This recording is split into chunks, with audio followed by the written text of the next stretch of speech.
బరువు మీద కలిపో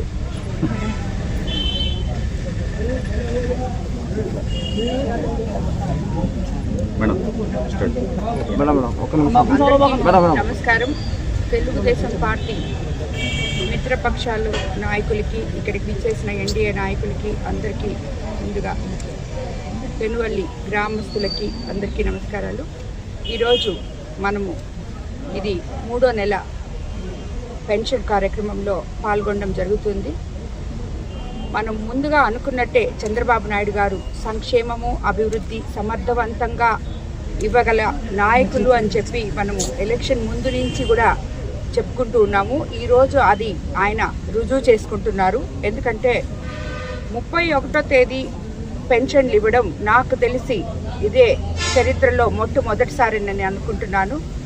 1వ తేదీ హాలిడే వస్తే పర్వాలేదు, ఒకరోజు మనకి కలిసి వచ్చింది, 2వ 3వ ఇచ్చుకోవచ్చు అని చెప్పి అనుకున్న ప్రభుత్వాలను మనం చూస్తున్నాం ఇది వరకు. కానీ ఈరోజు 1వ తేదీ హాలిడే వస్తే పేద ప్రజలు ఇబ్బందులు పడతారు, వాళ్ళు ఎదురు చూస్తుంటారు అని ఒకరోజు ముందుకు తీసుకొచ్చి 31వ తేదీ ఆఫీసర్లను అందరినీ ఒక తాటి మీద నడిపించి నాయకుల్ని అందరికీ చెప్పి 31వ తేదీ మీరు ఎట్టి పరిస్థితుల్లో పెన్షన్ కార్యక్రమంలో పాల్గొనాలి అని చెప్పి ఈరోజు ఇవ్వడం ఇది నిజంగా గొప్ప విషయం. ఆయనకి మనము చంద్రబాబు నాయుడు గారికి, ముఖ్యమంత్రికి, మన ఉమ్మడి కూటమి ప్రభుత్వానికి నిజంగా మనం ధన్యవాదాలు తెలుపుకోవాలి.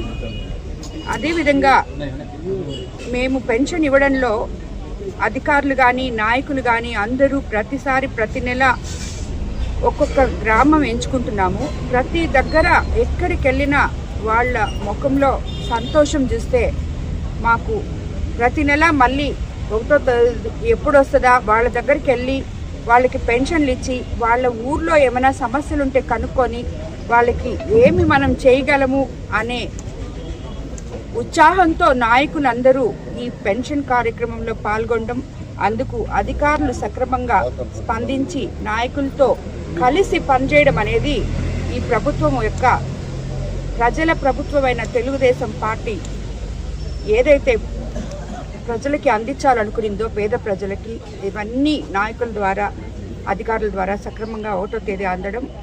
అదేవిధంగా నాయకులు అధికారులు ప్రతి ఊర్లలో ఇలాగ తిరిగినప్పుడు వాళ్ళకి ఆ ఊరి సమస్యలు తెలుస్తున్నాయి ముఖ్యంగా. సో ఒకవైపు నాయకులు స్పందిస్తే ఇంకోవైపు చెప్పడానికి అక్కడికక్కడే అధికారులు ఉంటున్నారు కాబట్టి ప్రజలకి ఇది ఎంతో మేలు జరుగుతుంది. ఈ కార్యక్రమంలో మమ్మల్ని అందరినీ భాగస్వాములు చేసినందుకు చంద్రబాబు నాయుడు గారికి, ముఖ్యమంత్రికి నిజంగా ధన్యవాదాలు తెలుపుకుంటున్నాను.